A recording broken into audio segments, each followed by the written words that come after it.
Seorang pelajar SMA di Banjarmasin, Kalimantan Selatan menikam seorang teman kelasnya lantaran kesal kerap dibuli korban. Dari visual CCTV saat kejadian, korban sedang duduk di bangku belakang dan tiba-tiba pelaku menghampiri dan langsung menikam korban. Setelah kejadian ini, Dinas Pendidikan Kalimantan Selatan akan mengevaluasi sistem keamanan di setiap sekolah guna mencegah siswa membawa senjata tajam ke sekolah. Dinas Pendidikan berencana menambah CCTV dan metal detektor di pintu masuk sekolah. Pencegahan pertama yang untuk tidak selanjutnya lagi, saya minta beli detektor. Belikan detektor. Jadi ketahuan seret kalau bawa sajam. Itu langkah saya lebih lanjut. Siswa SMA berinisial MRN, korban penusukan yang diduga akibat sering merundung pelaku di sekolah, mengalami luka di bagian tangan dan perut. Sementara orang tua korban membantah anaknya melakukan perundungan kepada pelaku. Orang tua korban pun melaporkan kejadian tersebut ke polisi. Untuk penyelidikan, kini pelaku berinisial ARN telah ditangkap dan ditahan di Polresta Banjarmasin. Untuk pelaku sendiri dengan inisial ARR, usia 15 tahun, sama juga di kelas 10, sedangkan korbannya inisial MRN 15 tahun, sama-sama siswa kelas 10. Di mana untuk kronologi sendiri pada pagi hari itu sekitar kurang lebih jam 7.15 sampai jam 7, sekitar jam 7 sampai jam 8 pagi. Sementara menurut informasi dan hasil interogasi dari rekan-rekan penyelidik di lapangan, ini karena ada sakit hati dari pelaku di mana sering dibully oleh korban. Sekali lagi, menurut keterangan polisi, aksi nekat itu diduga akibat sakit hati lantaran sering dibully hingga nekat menusuk korban. Usai kejadian, korban langsung dilarikan ke rumah sakit untuk menjalani operasi. Tim Liputan, Kompas TV, Banjarmasin, Kalimantan Selatan. Saudara, sakit hati yang berujung dengan aksi nekat. Pelaku diduga sering dibuli atau dirundung oleh korban. Sama-sama teman sekelas, siswa SMA yang tergolong masih remaja. Selain sakit hati, apakah darah muda juga menjadi penyebab dari aksi nekat ini? Kami sampaikan bahwa mereka teman satu sekolah, bukan teman satu kelas. Lalu bagaimana, saudara, perkembangan laporan kasusnya ini? Kita akan segera membahasnya sebagai sebuah keprihatinan, sebagai sesama orang tua. Mungkin kita akan banyak belajar dari kasus ini. Hadir secara daring untuk Sapa Indonesia Pagi, para narasumber pagi ini untuk membahas persoalan yang terjadi di Banjarmasin ini. Kasat Reskrim Polresta Banjarmasin, Kompol Thomas Afrian, juga psikolog remaja Novita Tandri. Mbak Novita, Pak Thomas, selamat pagi. Assalamualaikum warahmatullahi wabarakatuh.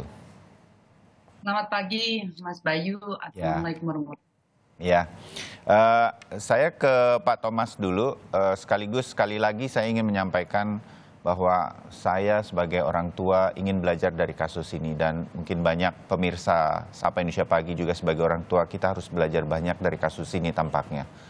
Pak Thomas, dalam penyelidikan ini apakah masih ada dugaan, sudah dipastikan bahwa ini karena kasus bullying, Pak Thomas?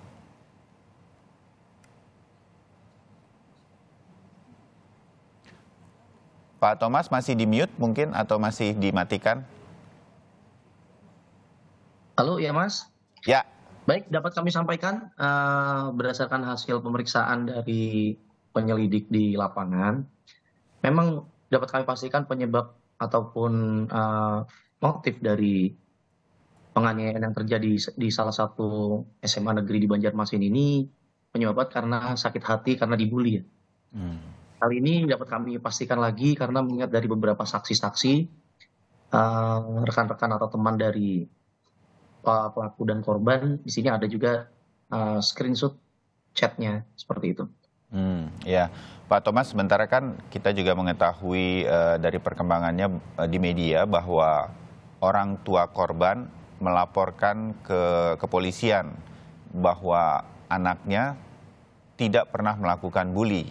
Nah, bagaimana perkembangan kasus dari pelaporan orang tua korban ini, Pak Thomas? Untuk pelaporan dari perkara ini tersebut saat ini sudah memasuki tahap penyidikan. di mana untuk pelaku sendiri saat ini sudah ditetapkan sebagai ABH, mengingat pelaku ini masih berusia 15 tahun. Ya, ingin tahu sedikit Pak Thomas, beberapa hal yang mungkin kami bisa mengetahui. Benar ya, fakta-fakta maksud saya Pak Thomas dari penyelidikan yang dilakukan kepolisian. Ini sebetulnya mereka antara korban dan pelaku adalah teman sejak SD, begitu? Benar Mas, hal tersebut juga dijelaskan dan diterangkan dari pelaku dan beberapa saksi-saksi kerabat atau teman dari pelaku sendiri.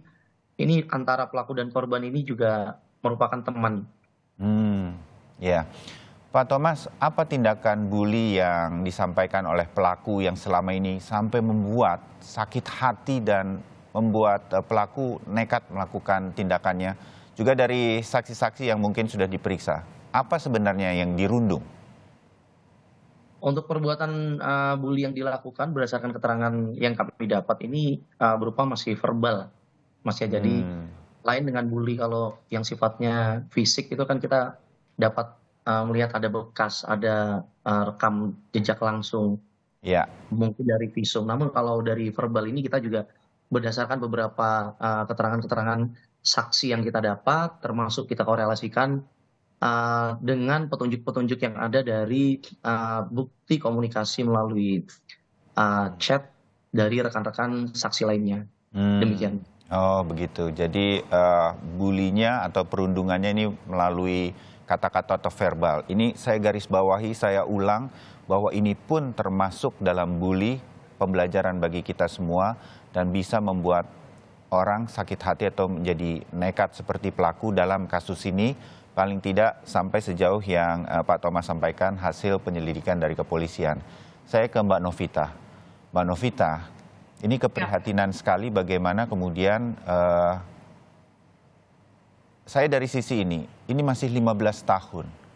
Mereka teman akrab sejak lama, tetapi sebuah tindakan verbal mungkin melalui chat di handphone ini ternyata bisa memicu pelaku berbuat nekat seperti ini.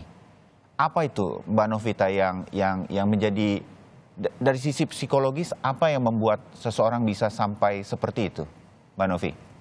Baik, Mas Bayu. Sebenarnya pada dasarnya, pada hakikatnya, manusia itu suka berkuasa, ingin menguasai orang lain dalam skala yang kecil sampai yang skala yang besar. Itu hakikat manusia, menguasai orang lain, menguasai benda-benda yang ada di sekitarnya. Dengan skala yang kecil kita berada di dalam rumah, lalu beranjak kepada sekolah. Nah, bicara tentang penindasan yang dilakukan atau perundungan yang disebut dengan bullying yang terjadi sekarang di sekolah dengan anak umur 15 tahun, kelihatannya sederhana, adalah dengan verbal, dengan kata-kata, dengan kalimat. Sekarang ada kecenderungan bergeser, Mas Bayu, bahwa bullying tidak lagi dalam bentuk secara fisik, tetapi dalam bentuk secara verbal alias kata-kata atau cyberbullying melalui WhatsApp, sosial media yang lainnya, Instagram, Facebook, Twitter, Thread, yang sekarang di zaman AI ini, IoT ya, zaman teknologi. Jadi sebenarnya pada hakikatnya ini sudah ada. Nah, ini yang harus diajarkan dari rumah, dari sekolah. Caranya bagaimana? Adalah pemberian efek jera. Jadi konsekuensi atas bullying yang tidak dibenarkan, baik dalam bentuk fisik, verbal yang biasanya dianggap enteng, harus dengan keras, dengan tegas, Mas Bayu. Ya, kita setuju untuk ini. Nanti kita akan sampai, atau ingatkan saya Mbak Novita, bahwa saya ingin kita semua belajar bagaimana kalau ada anak kita atau bahkan diri kita sendiri juga harus memperhatikan ini, bahwa jari jemari kita, terutama ibu jari ketika kita menggunakan gawai kita, ada bisa saja kata-kata yang mungkin menyakiti orang lain dan bisa menjadi pasal pidana. Saya ke Pak Thomas bentar. Pak Thomas, dengan usia pelaku dan korban yang masih 15 tahun,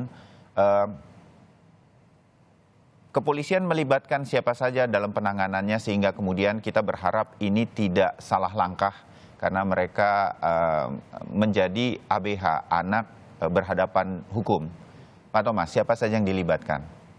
Baik, untuk penanganan perkara seperti yang kami tangani saat ini, kami berkoordinasi dengan UPTD PPA dari Kota Banjarmasin sendiri, termasuk dari Bapas dan dari psikolog.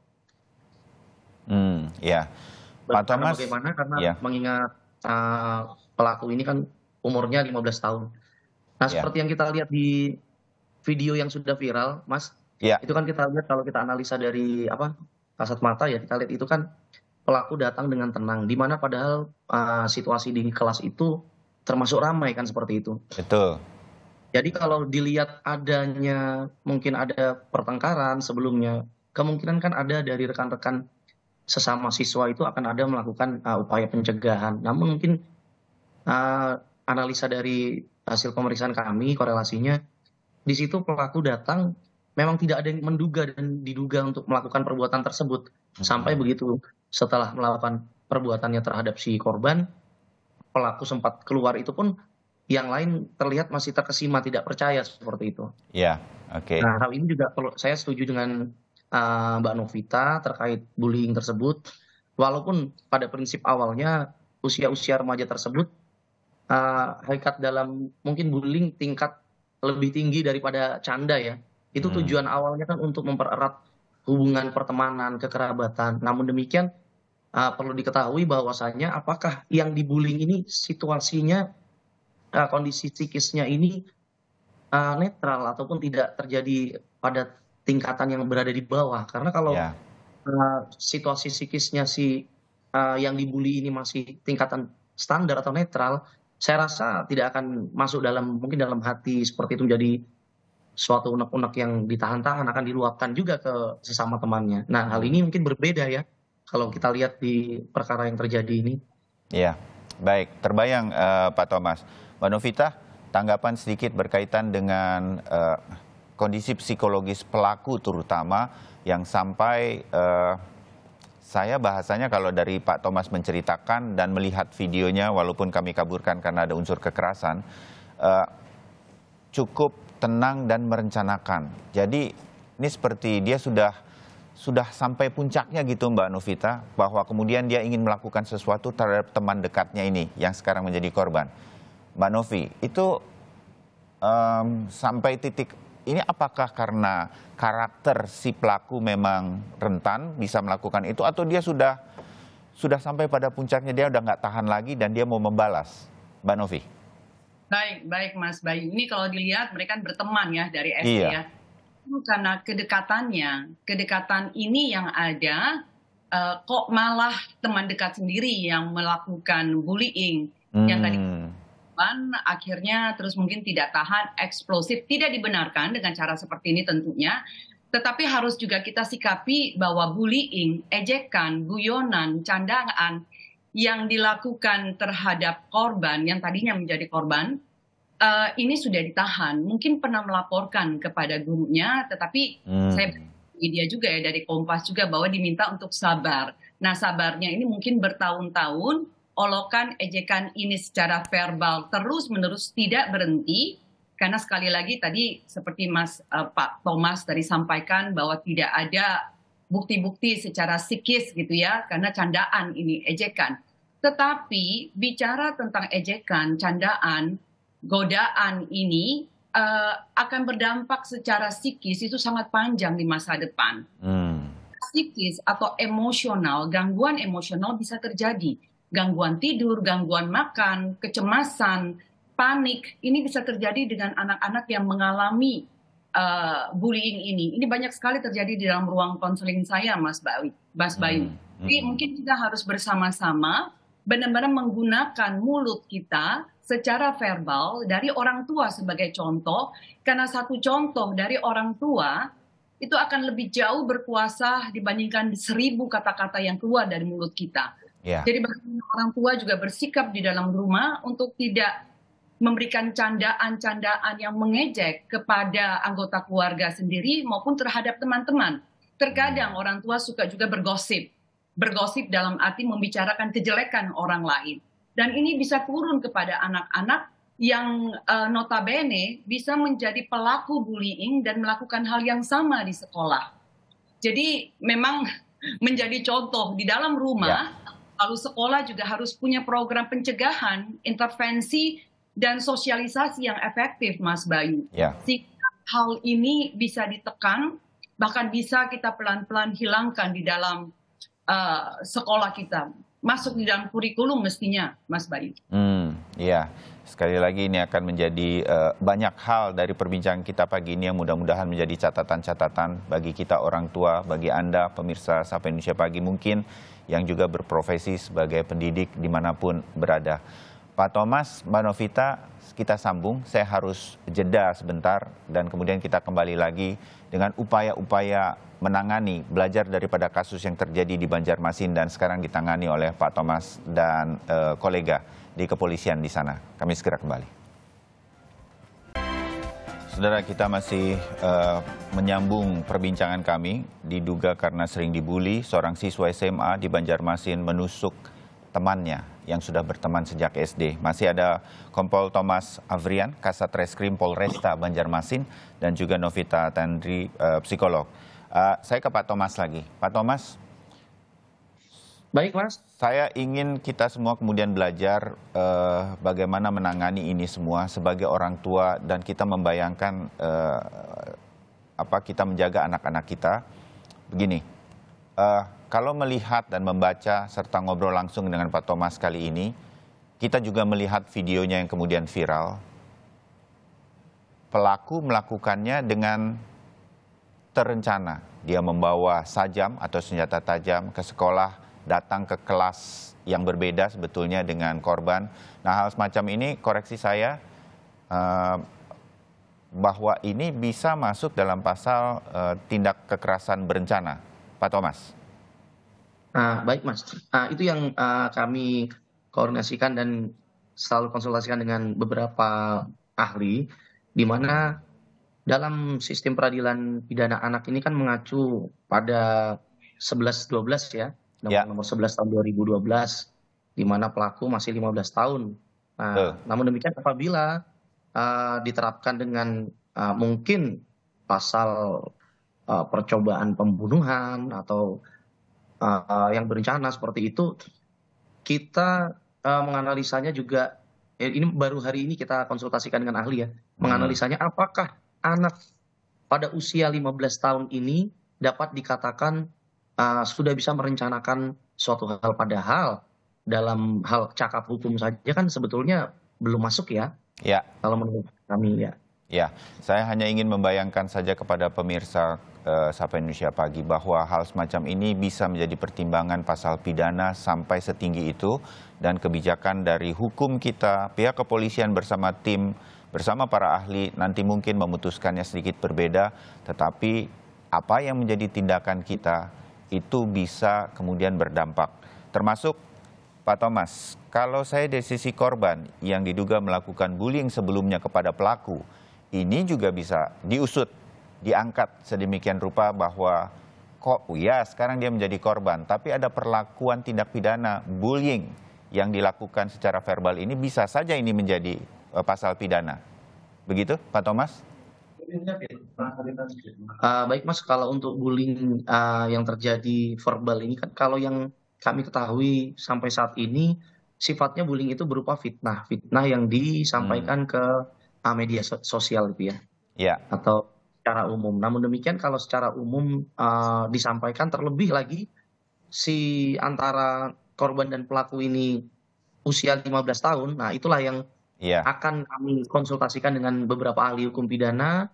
Bagaimana juga tadi disampaikan Mbak Novita juga tadi, bagaimana peran dari psikolog terkait akibat dari bullying tersebut. Bagaimana kita pencegahannya ke depan seperti itu. Baik. Agar tidak terjadi ke depan. Kita mengerti Pak Thomas bahwa pihak kepolisian bijaksana untuk melihat bahwa baik pelaku maupun korban masih di bawah umur, masih sama-sama 15 tahun. Tetapi konsekuensi-konsekuensi inilah yang saya ingin sampaikan kepada para orang tua, termasuk diri saya sendiri, yang mudah-mudahan menjadi pembelajaran. Mbak Novita, kita banyak kecolongan. Kasus seperti ini masih banyak terjadi. kita bukan bicara soal Banjarmasin yang salah satu kota besar di Indonesia, tapi saya membayangkan ini sebetulnya banyak terjadi dan tidak terendus oleh media begitu atau terangkat oleh media. Salah satunya adalah saya kembali ke pernyataan Anda di bagian pertama kita ngobrol tadi, penanganan. Pihak sekolah sempat menerima laporan, tapi kemudian meminta bersabar. Ada penundaan di situ.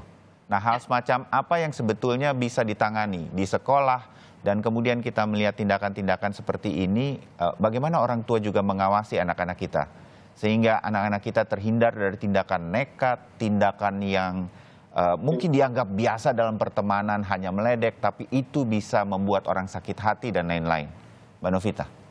Baik. Bagus banget pertanyaannya dan ini bisa menjadi satu seminar, Mas Bayu. Iya, Baik, saya coba rangkum ya Mas Bayu ya. Kalau bicara tentang anak, khususnya yang 15 tahun ini akil balik gitu ya, pubertas di mana hormonalnya berubah, yang tentunya lebih aktif. Ada 3 poin sebenarnya yang harus kita perhatikan menjadi orang tua maupun menjadi pendidik. Yang pertama, anak perlu didengar. Perlu didengar. Oke, yang kedua, anak perlu tahu bahwa dia dikasihi, dicintai, tanpa syarat. Dan yang ketiga, anak harus tahu bahwa dia dipercaya. Nah, yang terjadi adalah pada saat mengungkapkan ini, mungkin reaksi yang didapatkan adalah dengan bersabar. Saya ingin juga supaya sekolah bisa punya divisi khusus yang menangani komunikasi antara orang tua dan guru. Dan kedua, mungkin bisa buka hotline dengan bisa melakukan dengan WhatsApp atau mungkin punya website yang bisa interaktif. Jadi orang tua anak bisa curhat di sana, anonim bisa jadi. Jadi guru secara interaktif bisa tahu apa yang terjadi dengan anak-anaknya. Nah, hotline ini penting sekali, manfaatkan teknologi sehingga anak-anak ini bisa mengutarakan apa yang dia rasakan, karena memakai kata sabar saja tidak cukup, Mas Bayu. Ya, saya dalam beberapa kasus penanganan dengan cepat dugaan bullying ini sangat penting kepada anak-anak kita sebagai pembelajaran. Panggil anaknya dan kemudian nyatakan bahwa ini dikonfrontasi agar kemudian mereka tahu apa yang mereka lakukan salah dan mereka harus menyelesaikan itu. Kalau perlu ada orang tua dan guru sehingga situasinya bisa segera teratasi, tidak bertambah krisisnya. Cepat menjadi salah satu upaya atau langkah yang harus dilakukan. Begitu ya, Mbak Novi? Ya, tetapi memang sebagai korban biasanya mendapatkan ancaman. Karena misalnya tidak melapor. Jadi malu, diancam, atau bahkan merasa tidak dipercaya. Karena sekali lagi, secara verbal tidak ada bukti. Karena kata-kata itu langsung dan teman-teman yang menjadi saksi biasanya juga menjadi saksi pada saat ini dikonfrontasikan di depan orang tua atau guru. Jadi memang ini perlu satu divisi khusus menangani tentang bullying. Karena efeknya luar biasa panjang, mempengaruhi akademik, sekali lagi prestasi menurun, sampai bisa putus sekolah. Iya. Nah, hal ini Mas Bayu, korban akhirnya dengan acara penusukan ini yang sebenarnya kita bisa cegah kalau ada divisi khusus guru-guru mampu dan punya keterampilan untuk menangani bullying ini. Ya, oke. Mbak Novita dalam dan Mas Bayu, silakan Pak Thomas. Jadi terkait pada saat si pelaku ini pada saat itu SMP kalau nggak salah itu, yang setelah kami hasil pemeriksaan SMP itu sempat curhat ke guru termasuk orang tua.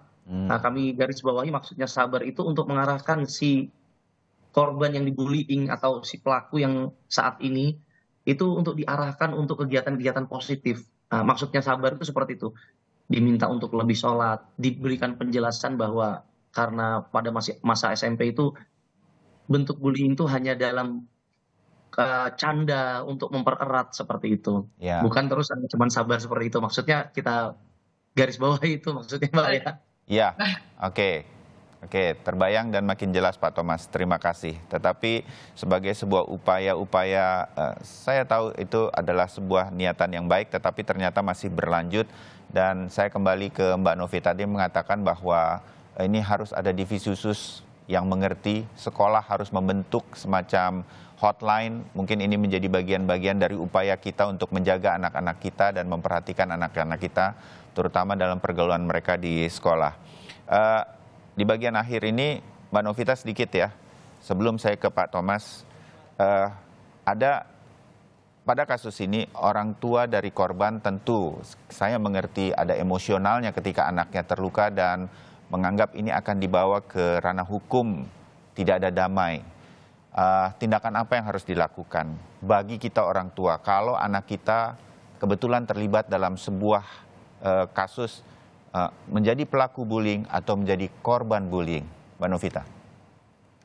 Baik, kalau bagi saya adalah tetap berada dari rumah, karena orang tua bagaimanapun adalah pendidik pertama dan yang terutama hadir buat anak-anak kita bukan hanya sekedar ada saja, lalu memberikan contoh ini dengan bijaksana. Jadi setiap tindakan, setiap keputusan yang kita ambil di dalam hidup harus datang dengan bijaksana. Jadi tahu ada konsekuensi dari resiko dari setiap tindakan atau perbuatan kita. Dengan bijaksana, dengan empati ini yang kelihatannya mulai tergerus di dalam pendidikan kita lebih fokus kepada akademik saja supaya nilai reportnya yang bagus, raportnya yang bagus. Nah ini mungkin menjadi wake up call ya, peringatan bagi kita semua bahwa kekerasan dalam bentuk apapun datang dari rumah, datang dari sekolah tidak diperkenankan dan ditolak dengan keras. Jadi kasih, cinta, didengar, dipercaya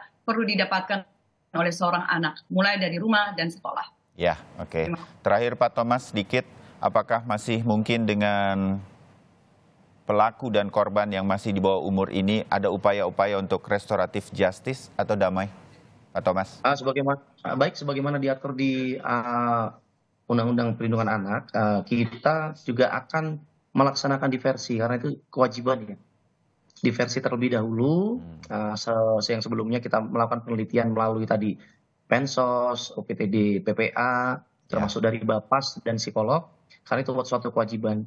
Dan mungkin Mas Bayu sedikit pesan dari kami di kepolisian untuk mungkin masyarakat dan kami sendiri, itu mungkin untuk mencegah hal ini terjadi, kita sebagai orang tua harus lebih memahami anak di rumah. Tadi Mbak Novita sudah sampaikan bagaimana kehadiran orang tua, bukan hanya kehadirannya saja, tapi juga untuk melihat perkembangan si anak ini baik dari fisik, mental maupun psikis. Di mana mungkin setiap harinya di pagi hari setelah sebelum berangkat sekolah ataupun di malam hari pada saat anak akan tidur. Mungkin ada sedikit sharing-sharing seperti itu.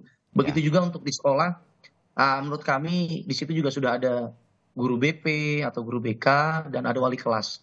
Di mana di sini mungkin perannya bagaimana sih untuk melihat perkembangan di setiap anak muridnya pada saat memasuki kelas dan pada saat kembali pulang meninggalkan kelas. Mungkin di situ pesan dari kami, Mas Bayu. Iya, Pak Thomas Hafrian, Mbak Novita Tandri, terima kasih untuk dialog pagi hari ini. Semoga kita sebagai sesama orang tua bisa mengambil pelajaran terbaik. Selamat pagi, kita berjumpa di diskusi yang lain. Selamat pagi, Assalamualaikum warahmatullahi wabarakatuh.